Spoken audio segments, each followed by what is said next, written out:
25 बड़ी खबरों के बाद आगे बढ़ते हैं। देश में अगड़ा बनाम पिछड़ा वाले यूजीसी के रेगुलेशंस वाले विवाद पर सुप्रीम कोर्ट ने फिलहाल ब्रेक लगा दिया, लेकिन जंग रुकी नहीं है, बस एक मोड़ पर आकर ठहर गई है। सियासत की आंच और तेज हो गई है। कांग्रेस इसे मोदी सरकार की हार बता रही है तो विपक्ष बीजेपी से विपक्ष की घटिया सियासत करार दे रहा। लेकिन सवाल है कि क्या इक्विटी के नाम पर लाया गया कानून भेदभाव का कारण बन रहा था? रिपोर्ट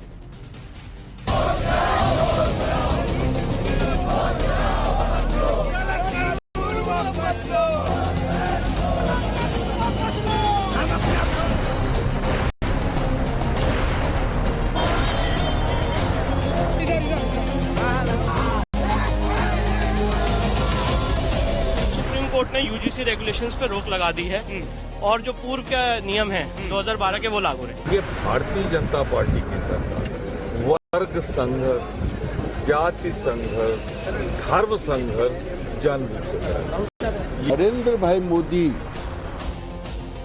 भारत में कभी विभेद की राजनीति नहीं की है। अगड़ा बनाम पिछड़ा और जातियों को लेकर पिछले कई दिनों से संघर्ष के बीच आज देश की सबसे बड़ी अदालत ने बड़ा फैसला दिया। यूजीसी के नए इक्विटी रेगुलेशंस पर सुप्रीम कोर्ट ने फिलहाल रोक लगा दी है, लेकिन कोर्ट की रोक के बाद भी सियासत की आग और तेज हो गई। कांग्रेस नेता रंजीत रंजन इसे मोदी सरकार की शिकस्त बता रही तो प्रमोद तिवारी सरकार पर वर्ग, जाति और धर्म के नाम पर देश में आग लगाने के आरोप लगा रहे और हुसैन दलवाई तो यूजीसी रेगुलेशंस का विरोध करने वालों के खिलाफ एक्शन की मांग करने लगे। ये भारतीय जनता पार्टी की सरकार वर्ग संघर्ष, जाति संघर्ष, धर्म संघर्ष जानबूझकर ये किया था और सुप्रीम कोर्ट ने एक ऐतिहासिक कदम उठाते हुए इनकी इस चाल को, इनकी इस करतूत को बचाना और भारतीय जनता पार्टी सरकार के मुंह पर एक जन्नाटेदार तमाचा। मुझे लगता है गवर्नमेंट मात खाई है ये बताने में, लॉ बनाने में और स्टैंडिंग कमेटी के भी कई पॉइंट्स को छोड़ दिया गया था। झूठे केसेस उनके ऊपर डालो कौन बोल रहा है, लेकिन इस तरह की मांग करना और इसके लिए लोगों को तकलीफ देना ये होगा तो उनके खिलाफ वो आंदोलन करने वाले लोगों को दूसरे लोग आंदोलन करते हैं, तब जो रवैया अपनाया जाता है वो वही रवैया अपनाना चाहिए। सवाल है, इसलिए उनको माफी देनी चाहिए। देश में आग कौन लगा रहा या फिर शय और मात किसकी हुई, ये तो सियासी दांवपेच हो सकते हैं, लेकिन इसी से जुड़े सवाल जब राहुल गांधी से हुए तो शायद उन्होंने जवाब देना मुनासिब नहीं समझा। सर यूजीसी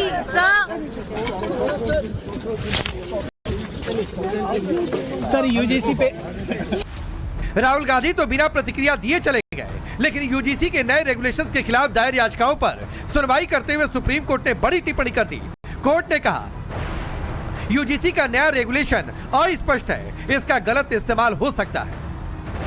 सुप्रीम कोर्ट ने केंद्र और यूजीसी को नोटिस जारी कर जवाब मांगा है, साथ ही नियमों का ड्राफ्ट फिर से तैयार करने का निर्देश दिया। अगली सुनवाई अब 19 मार्च को होगी, लेकिन सुप्रीम कोर्ट के इस फैसले के पीछे समाजवादी पार्टी के सांसद पुष्पेंद्र सरोज को सरकार का दबाव नजर आ रहा। इस फैसले से उन्हें पीडीए की लड़ाई में सियासी नुकसान भी दिखाई दे रहा। वहीं उनकी पार्टी के मुखिया अखिलेश यादव भी अब ट्रैक चेंज कर कह रहे कि तमाम कानून के बाद भी भेदभाव और अन्याय रुका नहीं। इनकी तरह ही राष्ट्रीय लोकतांत्रिक पार्टी के अध्यक्ष हनुमान बेनीवाल भी मोदी सरकार की मंशा पर सवाल खड़े कर रहे हैं। और जब हमारा संविधान कहता है कि हम कहीं भेदभाव नहीं कर सकते, तो संविधान और जो हमारे तमाम कानून हैं उसके बाद भी भेदभाव होता, अन्याय होता है समय समय पर। ये सरकार का कौन सा दबाव है सुप्रीम कोर्ट के ऊपर, जो हम बार बार बोल रहे हैं कि ये समाजवादी पार्टी पीडीए की जो लड़ाई उत्तर प्रदेश में लड़ रही है और ये उसके लिए बहुत बड़ा स्टेप था कहीं ना कहीं। आज जब उसमें रोल बैक हो गया, कई लोगों के मन के अंदर ये होता है जैसे ही SC ST के साथ OBC नाम आता है वो डर जाते हैं कि SC ST OBC। मैं ये कह रहा हूँ कि जब सरकार ने जो रूल तो आपने रिपोर्ट देखी, मैं आपका परिचय आज के मेहमानों से करवाऊं उससे पहले, डिबेट ओपन करूं उससे पहले विष्णु शंकर जैन जी हमारे साथ जुड़ चुके हैं, वरिष्ठ वकील हैं और इस पूरे मामले में अपनी दलीलें रख रहे थे। बहुत बहुत स्वागत है आपका विष्णु जी टाइम्स नाउ नवभारत पर। क्या ये मानूं कि आज का जो फैसला आया, आज का जो स्टे ऑर्डर आया, तो जो अगड़ा बनाम पिछड़ा की लड़ाई और खासतौर पर कैंपस में थी वो रुकेगी? बिल्कुल, देखिए आज समानता की जीत है और जिस तरह से इक्वालिटी का एक प्रिंसिपल संविधान में इंश्राइंड है आर्टिकल 14 में। आज उसी बेसिस पे हम लोग सुप्रीम कोर्ट गए हुए थे। राहुल दीवान की तरफ से याचिका दायर की गई थी, संजय दीक्षित, अनुभव पांडे, रूबल पटलिया की तरफ से।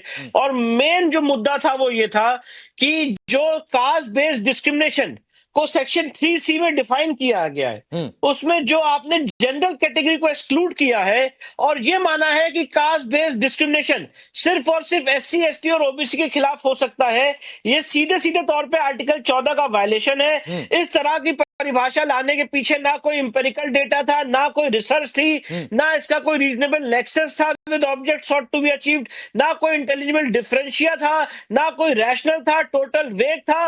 और इस सिद्धांतों पे सुप्रीम कोर्ट के हजारों जजमेंट्स के आधार पे इस मामले को सुप्रीम कोर्ट में चुनौती दी गई थी। आर्टिकल 15 सब क्लॉज 1 का भी वायलेशन था। मैं आपको बताना चाहता हूं राकेश जी कि सुप्रीम कोर्ट यूजीसी रेगुलेशंस 2012 की वर्किंग कितनी इफेक्टिव है नहीं है, इस मामले को विगत 2019 से मॉनिटर कर रही थी। पर सुप्रीम कोर्ट की कभी भी ये मंशा नहीं थी कि ये जो रेगुलेशन जिस शेप में आए हैं इस शेप में लाए जाए। और इसीलिए आज हमारे पक्ष को सुनने के बाद, सारे पक्षों को सुनने के बाद, केंद्र सरकार को सुनने के बाद माननीय सर्वोच्च न्यायालय ने आज इस रेगुलेशंस पे टोटल रोक लगाई है, इसको एबियंस में डाला है और अपनी शक्तियों का उपयोग करते हुए, आर्टिकल 142 का उपयोग करते हुए जो पूर्व के नियम थे यूजीसी रेगुलेशंस 2012 उनको प्रभावी किया है। इसका अर्थ यह है कि आज भी कोई इस देश में रेमेडीलेस नहीं है। अगर कोई भी तरह का डिस्क्रिमिनेशन हो रहा है, जातिगत भेदभाव हो रहा है, तो उसके लिए मैकेनिज्म और मैं एक रेमेडी चीज है। पूछता हूं विष्णु जैन जी, आपने अदालत में कहा एक जो आपकी दलील है कि सामान्य जाति के फ्रेशर लड़के के पहले ही दिन जेल जाने का अंदेशा, क्यों आपने ये बात कही, क्यों ये दलील रखी, क्यों आपको लगा ऐसा? उसका कारण यह है कि कास्ट बेस्ड डिस्क्रिमिनेशन की जो परिभाषा है उस परिधि में, उस परिभाषा में जनरल कैटेगरी नहीं आती है। क्या परिभाषा है, जरा क्या उसमें लिखा था, जरा बताइए दर्शकों को, क्यों ये बवाल इतना बचा? सेक्शन 3C ये कहता है, सेक्शन 3C आप डेफिनेशन का पढ़ लीजिए, उसमें कास्ट बेस्ड डिस्क्रिमिनेशन को डिफाइन किया गया है और उसमें लिखा है कि cast based discrimination means a discrimination made against the members of schedule caste, schedule tribe and other backward classes. मतलब अगर कास्ट बेस्ड डिस्क्रिमिनेशन होगा तो सिर्फ और सिर्फ SC, ST और OBC के खिलाफ होगा। तो ये जो परिभाषा है, इसी को मैं आपको बता रहा हूं, इसके पीछे ना कोई इंपेरिकल रिसर्च है, ना कोई डेटा है, ना इसके पीछे कोई स्टडी है, और इस तरह से एक वर्ग को ऑप्रेसर मान लेना ये टोटल गलत है। मैं हूबहू पढ़ के सुना देता हूं। Caste based discrimination means quote and quote, caste based discrimination means discrimination only on the basis of caste or tribe against the members of SC, ST and OBC। मतलब अगर सामान्य जाति के, मतलब अगर सामान्य या सवर्ण जाति का कोई छात्र है उसके खिलाफ कोई टिप्पणी करे तो वो शिकायत नहीं कर सकता है, केवल SC, ST जी उन्हीं के खिलाफ कास्ट बेस्ड डिस्क्रिमिनेशन माना जाएगा। तो आपने एक वर्ग को एक्सक्लूड कर दिया और सबसे बड़ी बात है कानून अपने आप को खुद कंटेंटेड कर रहा था। डिस्क्रिमिनेशन को डिफाइन किया गया सेक्शन 3E में और डिस्क्रिमिनेशन में हर तरह के पहलू लिए गए हैं कि क्या क्या डिस्क्रिमिनेशन की परिधि में आता है। तो 3C लाने का कोई मतलब नहीं था। दूसरी सबसे महत्वपूर्ण बात यह है राकेश जी, इस बात को जरा अप्रिशिएट करिए कि इस देश में SC, ST एक्ट ऑलरेडी लागू है। सुप्रीम कोर्ट ने अमित कुमार के जजमेंट में 2 जजेस of the honourable supreme court ने एक नेशनल टास्क फोर्स बना रखी है जो सारे कैंपस को मॉनिटर कर रही है। रिटायर्ड सुप्रीम कोर्ट की जजेस, रिटायर्ड सुप्रीम कोर्ट जज जस्टिस रविंद्र भट्ट की निगरानी में। अब सवाल ये उठता है कि जब इतने सारे मैकेनिज्म्स हैं, उसके बाद आप सेक्शन 8B ले आए जिसमें यह कहा गया है कि जो हायर एजुकेशन इंस्टीट्यूट की कमेटी है, अगर ऐसी कोई कंप्लेंट आएगी तो वो पुलिस अथॉरिटी को फॉरवर्ड करेंगे। अब आप मुझे बताइए, आप अगर कोई आदमी के खिलाफ आज SC, ST एक्ट का वायलेशन होता है, कहीं SC, ST एक्ट लगता है तो पुलिस को कंप्लेंट करेगा और पुलिस उसके बाद देखेगी कि कंप्लेंट दर्ज होनी कि नहीं होनी है, एक्शन आगे लिया जाएगा। कंप्लेंट दर्ज करेगी, चार्जशीट फाइल होगी या क्लोजर रिपोर्ट फाइल होगी। पर उसके ऊपर एक आपने कमेटी बना दी जो ये कहेगी पुलिस को कि आप कंप्लेंट दर्ज करिए। तो ये सीधे सीधे जो सेटल्ड क्रिमिनल लॉ है उसका भी वायलेशन है। और इसमें सबसे महत्वपूर्ण बात यह है कि आप OBC कैटेगरी को आप ले आए। अच्छा राकेश जी, इस बात को समझिए, आज वेस्ट बंगाल में जो सरकार है इस समय, उसमें कितना मुस्लिम समाज के लोग OBC की कैटेगरी में आते हैं। तो आज एक OBC की कोई राष्ट्रीय सूची नहीं है, इस बात को जरा अप्रिशिएट करिएगा। OBC की कोई राष्ट्रीय सूची नहीं है। ऐसा हो सकता है कि एक आदमी एक राज्य में OBC है, दूसरे राज्य में OBC नहीं है, पर वो जब दूसरे राज्य में जाएगा तो वहां वो कंप्लेंट फाइल करने की। अच्छा, एक चीज और है जिसको लेकर विष्णु जी बहुत चर्चा हो रही है कि इस जो कमिटी या जो नया रेगुलेशन रेगुलेशन था यूजीसी का, इसमें जो शिकायत तंत्र और सजा का जो प्रावधान था वो भी था कि तत्काल जांच सजा, यानी जो अगर एक तो आपने सामान्य वर्ग का छात्र जो है वो शिकायत नहीं कर सकता है, अच्छा उसके खिलाफ शिकायत हो गई तो तुरंत सजा, यानी उसका करियर सीधे तौर पर सवालों के घेरे में होगा। वर्चुअली कैंपस को एक जातिगत बंटने का आधार नहीं बनाया जा सकता है। बच्चा जब स्कूल में कैंपस में पढ़ने जाता है तो सबसे मिलने जुलने जाता है, सबसे एक समानता की भावना से मिलने जुलने जाता है। तो अगर कैंपस में कानून के माध्यम से इस तरह का डिवीजन किया जाएगा और वो भी हायर एजुकेशनल इंस्टीट्यूट में, तो हमारा समाज, हमारी फ्यूचर जनरेशंस कहां जाएंगी? ये एक बहुत बड़ा विषय था, प्रश्न था ऑनरेबल सुप्रीम कोर्ट के सामने।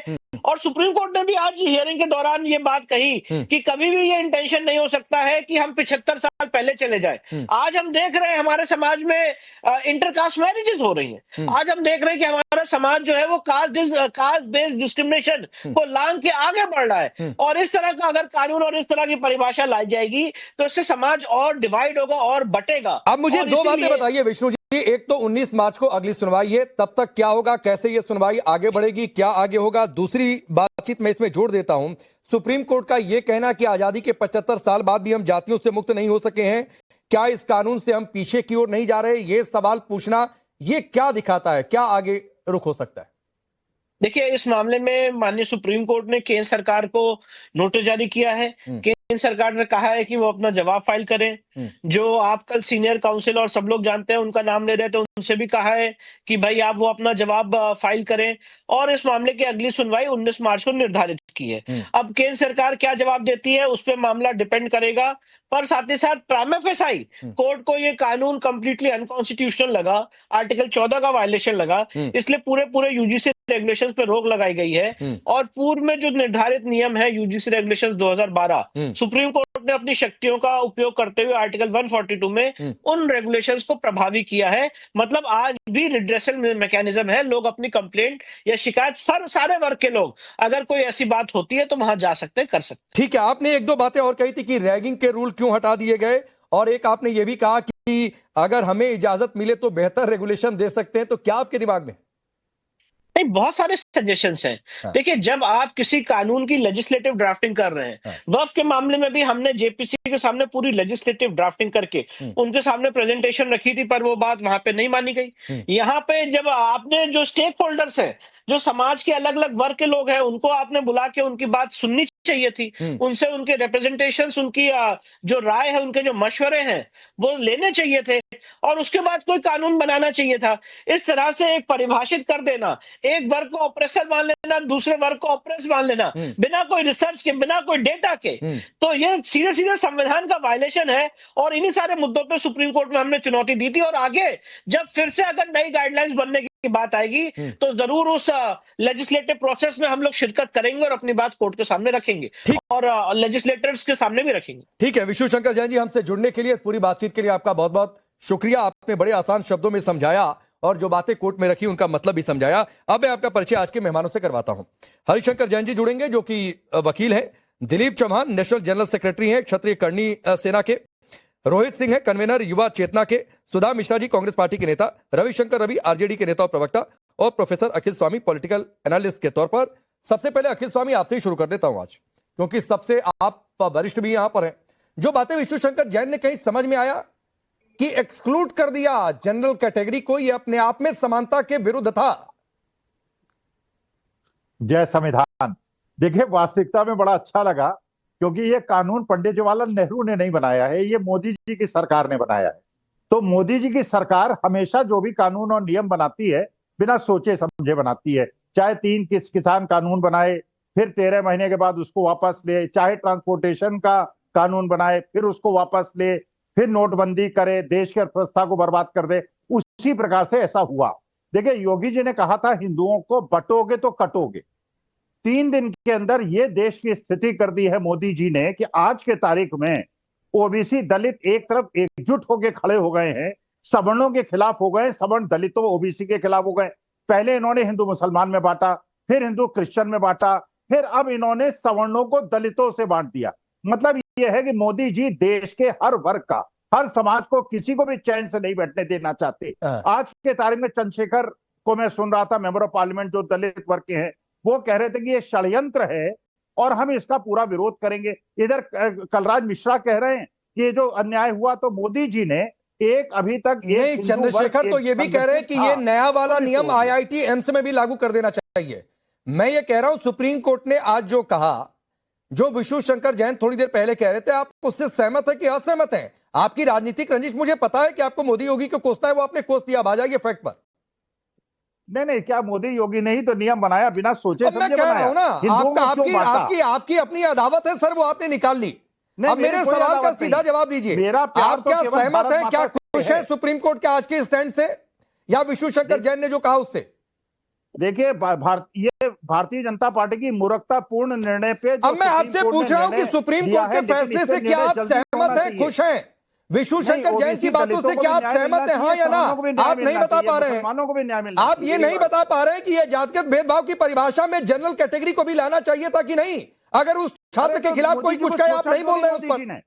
मोदी जी ने सोचा क्यों नहीं? अरे आपको क्या लगता है अखिल स्वामी? मान लीजिए मोदी जी ने नहीं सोचा, मान लीजिए उस कमेटी ने नहीं सोचा, आप क्या सोच रहे हैं? ये सरकार निकम्मी है। फिर यही बात है कि ये सरकार निकम्मी है, यही गाना गाना है। तो ये सड़क पर प्रदर्शन का कार्यक्रम नहीं है अखिल स्वामी। मैंने शुरुआत किया था आपसे कि आप सबसे सीनियर आदमी हैं, कुछ आप जो है ठोस बात करेंगे, लेकिन आप नेताओं की तरह बातचीत कर रहे हैं। अरे पांडे जी, बिना सोचे समझे निर्णय बनाएंगे तो सुप्रीम कोर्ट को मैं आपसे पूछ रहा हूं कि इस परिभाषा में जनरल कैटेगरी को होना चाहिए था कि नहीं? क्या ये समानता के सिद्धांत के विपरीत था या नहीं था? जो बातें कोर्ट में कही जा रही है, आप उस पर अपनी राय नहीं रख पा रहे हैं। आप असंवैधानिक निर्णय क्यों लेके आए सरकार? बात है, ठीक है सर, मुझे पता है। दिलीप चौहान, आप कुछ कहना चाह रहे हैं, बोलिए। राकेश पांडे जी, बिल्कुल अभी थोड़ी देर पहले विष्णु जी ने जैसे कि जो समझाया आपको, बिल्कुल बहुत अच्छी बात उन्होंने की और अच्छी तरह से आपको समझाया भी। और मैं सर्वोच्च न्यायालय का बहुत तहे दिल से स्वागत करता हूं उनके फैसले का कि उन्होंने कम से कम ये जो जातिगत भेदभाव है उसको रोकने का प्रयास किया है।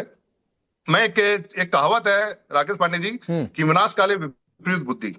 आज से कुछ साल पहले ही सुप्रीम कोर्ट ने एक फैसला दिया था SC/ST कानून के ऊपर, और बहुत अच्छा फैसला दिया था कि अगर हमारे दलित भाई के साथ, देखिए सबसे पहली बात तो ये बता दूं आपको, दलित भाई भी हमारे हैं और OBC कैटेगरी के भी हमारे भाई हैं, सभी ये समानता हमारे बीच में है।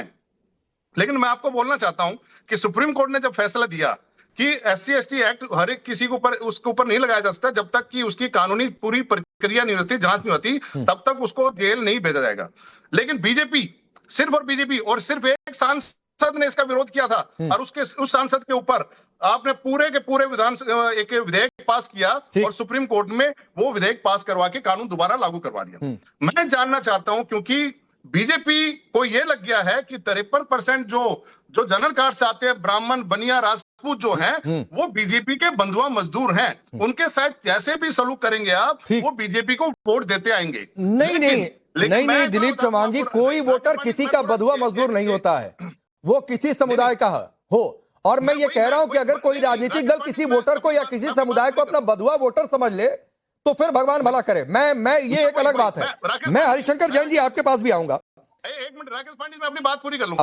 पूरी करिए। दूसरा मैं आपसे ये कहना चाहता हूं कि ये जो बीजेपी ने जिस तरह से एक राजपूतों को, ब्राह्मणों और बनियों को नीचे दिखाने का जो कार्य कर रहे हैं, आने वाले समय में क्योंकि मोदी जी को दिखाई दे रहा है कि उनकी रिटायरमेंट का टाइम आ चुका है और वो रिटायरमेंट लेके ऐसा कुछ करके जाना चाहते हैं कि आपस में सभी जातियां आपस में लड़ती भिड़ती रहें और यहाँ पे आगे आने वाले बीजेपी का कोई भी कैंडिडेट, कोई अच्छा जो भी चेहरा आपके सामने वो ना आ पाए। रविशंकर रवि, सुप्रीम कोर्ट ने एक सवाल किया और सवाल ये किया कि कॉलेज कैंपस से ये ऐसा करेंगे तो आगे क्या होगा?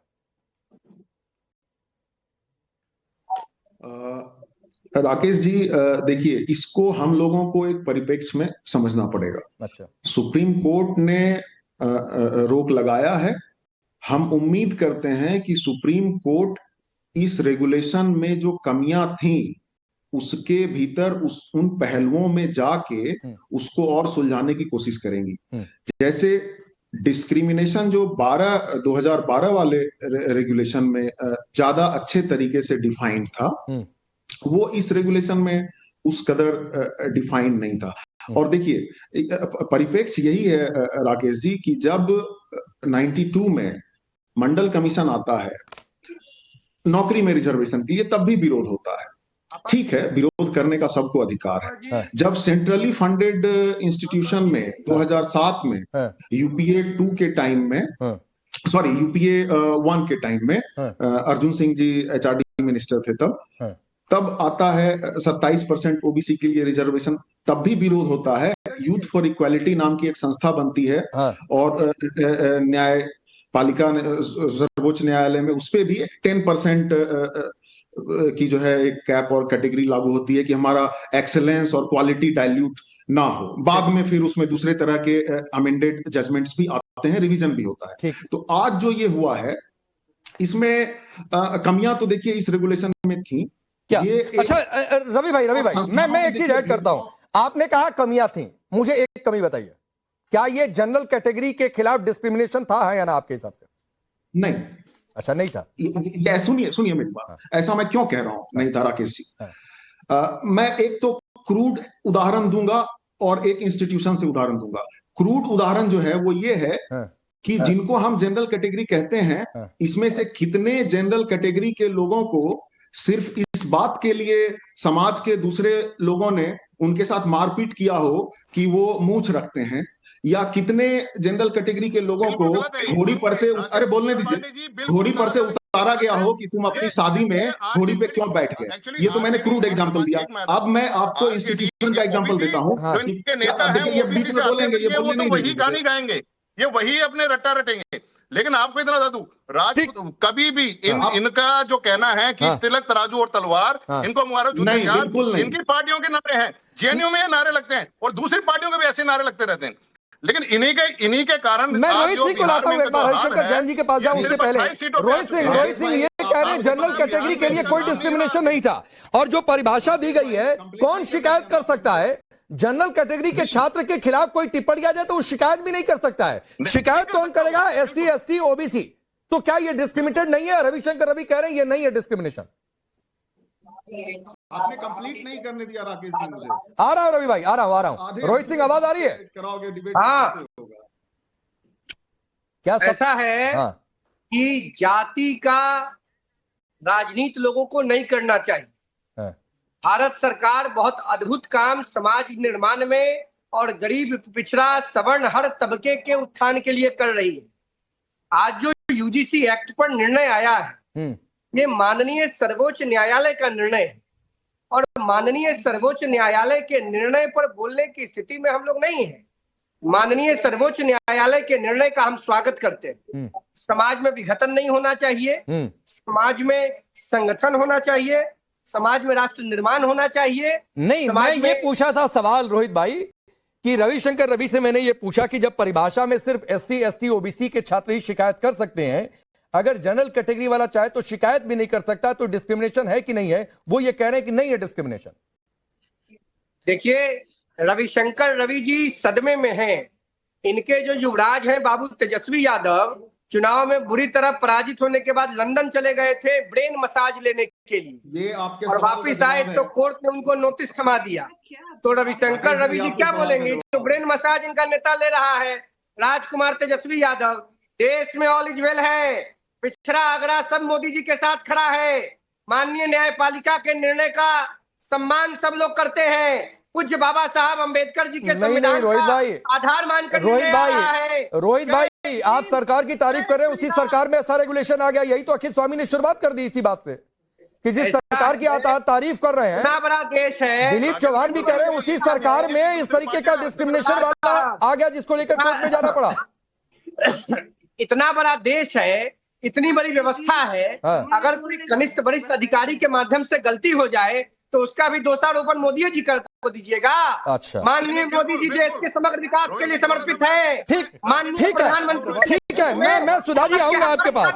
हरिशंकर जैन जी से एक टिप्पणी जरूर ले लूं। हरिशंकर जैन जी, मैंने ये सवाल पूछा कि एक समुदाय को अलग कर दीजिए, क्या है उसके साथ डिस्क्रिमिनेशन नहीं है, उसके साथ भेदभाव हुआ तो क्या कह रहे हैं कि नहीं है? पहली बात। दूसरी बात है कि कोर्ट का ये सवाल अपने आप में कितना बड़ा कि भाई कैंपस से ऐसा माहौल बना देंगे तो आगे चलकर क्या होगा?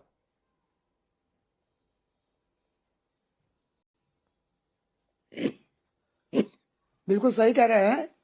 देखिए, इसमें कोई शक नहीं है कि इसमें खामियां हैं, रेगुलेशन गलत बना है। और बिना दिमाग लगाए हुए आंख मूंद के बना दिया गया है और किसी ने मिस्चिफ की है। परंतु इसके लिए मोदी जी को दोष देना गलत है। गलती हुई, मैं नहीं कह रहा गलती नहीं हुई है, पर सारी उनकी चीज अच्छाइयां थी वो एक पॉइंट पे खत्म हो जाएंगी, मैं इसको नहीं मानता हूँ। अच्छा। और ये आज भी कोर्ट में सरकार के वकील ने कहा कि अब इसको देखेंगे, अध्ययन करेंगे, गलतियां हुई तो रेक्टिफाई करेंगे। गलतियां इंसान से होती हैं, 100 काम अच्छे किए, एक भी अधिकारियों से गलती हुई नहीं, तो क्या ये पहले रेक्टिफाई नहीं हो सकता था हरिशंकर जैन जी? बनाया और यूजीसी ऐसा तो नहीं है कि पहली बार विवादों में फंसा है, दसियों उदाहरण है। नहीं, रेगुलेशन देखिए ऐसा है, एक रेगुलेशन 2012 बना था तो सुप्रीम कोर्ट में रिट आई, आज पेंडिंग है कि रेगुलेशन और अच्छा बनाया जाए। तो सुप्रीम कोर्ट ने कहा आप सारे चीज को देखते हुए और बनाइए। तो बनाने वाले जो है वो कुछ और है, उसे डायरेक्ट मोदी कोई कनेक्शन नहीं है। ठीक है, गवर्नमेंट उनकी है तो जिम्मेदारी बनती है और उन्होंने कहा कि रेक्टिफाई करेंगे। पर इसकी वजह से 100 काम मोदी अच्छे किए, अगर एक खराब हो गया तो उसके लिए इतनी बड़ी बात नहीं हो सकती कि सारे काम खराब हो, सारे काम खराब हो जाए। दूसरी बात, सामाजिक समरसता रहे, जातिहीन समाज रहे, ये हर आदमी चाहता है। और मैं बिल्कुल साफ कहता हूँ, इसीलिए मैंने रिट फाइल किया कि बच्चों में, विद्यार्थियों में जातिगत भेदभाव नहीं होना चाहिए। वो जो अभी आरजेडी के जो प्रवक्ता महोदय बोल रहे थे, वो भाषण है मंच का, वो वोट लेने का है और वो अलग है। पर जहाँ बच्चे पढ़ रहे हैं, नौजवान पढ़ रहे हैं, ठीक, तो वहां से बच्चे बराबर हैं। ठीक है, ठीक है। सुधा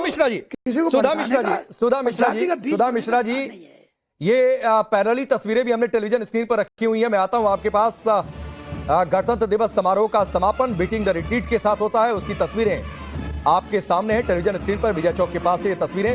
सुधा मिश्रा जी, सवाल आपसे इसके साथ ये है, ये सवाल पूछा गया तो राहुल गांधी ने जवाब ही देना जरूरी नहीं समझा? 3-4 बार सवाल पूछ लिया, ऐसी क्लैरिटी नहीं है क्या कि क्या बोलना है? राकेश जी, मैं सोच ही रही थी कि मोदी न बोले और राहुल के न बोलने पे प्रश्न नहीं हुआ अभी तक, कैसे डिबेट जाएगा आपका आगे? चलिए बधाई हो, आपने वो प्रश्न पूछ लिया। चलिए जवाब भी दे लीजिए, मानना पड़ेगा। नहीं, मान लीजिए, जवाब भी दे लीजिए, बोलने दीजिएगा। नहीं, आपको बधाई कि आपको याद रहा कि नहीं, बधाई लेने देने का कार्यक्रम थोड़ा नहीं है, जवाब दीजिए। नेहरू जी का नाम नहीं लिया, ये गड़बड़ी कर दिया आपने। अच्छा, आपके पास ये नाम नहीं आता, आपका डिबेट पूरा ही नहीं होता। चलिए बहुत बधाई कि इस डिबेट में मोदी सरकार की गलती नहीं है, मोदी सरकार को जानती नहीं थी। मोदी जी तो बिल्कुल भोले भाले, उनको तो पता ही नहीं था कि ऐसा कुछ नहीं, सरकार को तो देखना ही चाहिए था, कौन इससे इनकार करेगा? वो तो बाकी राहुल गांधी क्यों नहीं बोल पाए, ऐसी क्या मजबूरी हो गई? अरे हमारे भोले भाले प्रधानमंत्री जी को पता ही नहीं था कि नियम में क्या लिखा हुआ, अधिकारियों ने गलती कर दी, माफ कर देते हैं। अब राहुल जी ने उत्तर नहीं दिया। अरे जिस देश के प्रधानमंत्री को पता ही नहीं है कि क्या लिखा गया है, सुप्रीम कोर्ट रोके, उस देश के विपक्ष के नेता को क्या ही बोलना चाहिए? वो तो सोच रहे होंगे काश प्रधानमंत्री ने पढ़ लिया होता।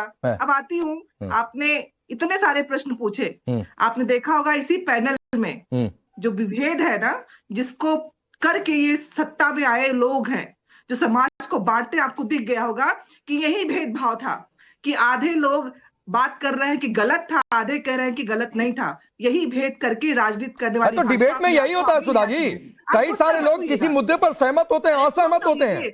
लोकतंत्र में सहमति असहमति पर ही चर्चा होती है। आपको इससे भी गड़बड़ है, आपको लग रहा है कि एक तरफा पैनल होना चाहिए था क्या? राकेश जी, मैं बहुत बहुत प्यार से बोलना चाह रही हूँ। नहीं, बोलिए, आप प्यार से ही बोलिए, मैं कोई यहाँ कोई लड़ाई थोड़ी नहीं चल रही है। अरे सुनिए तो, आपके जो आपका पैनल है कि सरकार की गलती थी, सुप्रीम कोर्ट ने रोक लगाई, यही ना बात है, यही तो डिबेट चल रहा है आपका। अरे मैं पूछ रहा हूँ राहुल गांधी क्यों नहीं बोल पाए, कौन सी मजबूरी?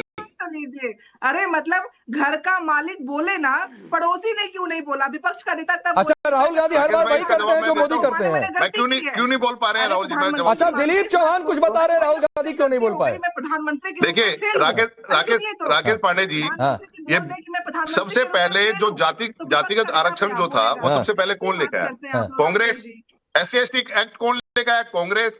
लेकिन उसमें बढ़ चढ़ कर भाग जो आगे, उसमें और भी आगे बढ़ चढ़ कर वो किसने काम किया? बीजेपी ने। तो हमारे लिए तो ये दोनों ही, कांग्रेस हो चाहे भाजपा हो, ये एक थाली के चट्टे बट्टे हैं। इन्होंने सवर्णों को अपने पैरों की जूती समझ लिया है, लेकिन आने वाला समय इनको बताएगा, आने वाला समय इन दोनों पार्टियों को बताएगा कि किस तरह से जो सवर्ण जो है, जो इन्होंने सर माथे पे रखा जिन श्रवणों ने, आज वो श्रवण जो है इन दोनों पार्टियों के, एक पार्टी कांग्रेस बिल्कुल अलग हो चुकी, आज खत्म हो चुकी, उसी तरीके से बीजेपी भी उसी राह पे नहीं, मुझे नहीं, वो तो ठीक है, ये आपका एलिगेशन ठीक, लेकिन रोहित भाई क्यों नहीं राहुल गांधी बोल पाए? क्या मजबूरी रही होगी? 30 सेकंड में बताइए। राहुल गांधी के मुंह में आइसक्रीम जम गया है जाड़ा में। राहुल गांधी, तेजस्वी यादव, अखिलेश यादव, ये सब लोग जो है सामाजिक न्याय के विरोधी लोग हैं। माननीय सुप्रीम कोर्ट का जो निर्णय आया है, उस निर्णय का गलत इंटरप्रिटेशन न हो, इसका मैं अपील करता हूँ। देश में किसी भी प्रकार का जातीय धार्मिक उन्माद नहीं होना चाहिए। माननीय प्रधानमंत्री आदरणीय नरेंद्र मोदी जी के नेतृत्व में। अच्छा, एक मिनट रोहित भाई, एक मिनट, सुधा जी के पास सबसे आखिर में गया, वो भी बोलना चाह रही हैं। चलिए राहुल गांधी को छोड़िए, सुधा मिश्रा जी आप एक बात बताइए। रोहित भाई एक मिनट, सुधा मिश्रा जी एक बात बताइए, आज जो सुप्रीम कोर्ट का फैसला है, वो फैसला आपको ठीक लगा? यूजीसी आप छोड़ दीजिए, मोदी ने क्या किया, राहुल गांधी ने नहीं। एक मिनट रोहित भाई एक मिनट। सुधा मिश्रा जी मैडम सवाल सुनिए, मैडम सवाल सुनिए।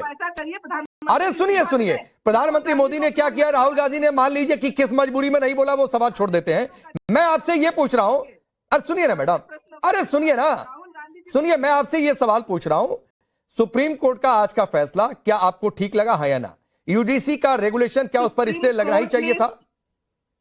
सुप्रीम कोर्ट ने सीधे कहा है कि इससे निष्पक्षता संदिग्ध थी, और इस देश चलता है संविधान से, जहां पे निष्पक्ष होके सभी को हक और हुकूक मिलना चाहिए, इसी पे संविधान टिका हुआ है। और भाजपा, मैं पूछ रहा हूं, ये रेगुलेशन डिस्क्रिमिनेशन वाला था कि नहीं? आपको क्या लगता है? अरे भाई, बिना हुए तो क्या सुप्रीम कोर्ट गलत है क्या? राकेश, हाँ तो लीजिए ना, इस तरह एक लाइन में कहिए कि हाँ ये यूजीसी का नया वाला रेगुलेशन नहीं ठीक था, गड़बड़ था, नहीं करना चाहिए था, नहीं होना चाहिए था, ऐसा डिस्क्रिमिनेटरी था, सड़क पर प्रदर्शन हो रहे थे। एक लाइन में बोलती बात खत्म हो जाती है। यही बात आपके नेता नहीं बोल पा रहे, आप इधर नहीं बोल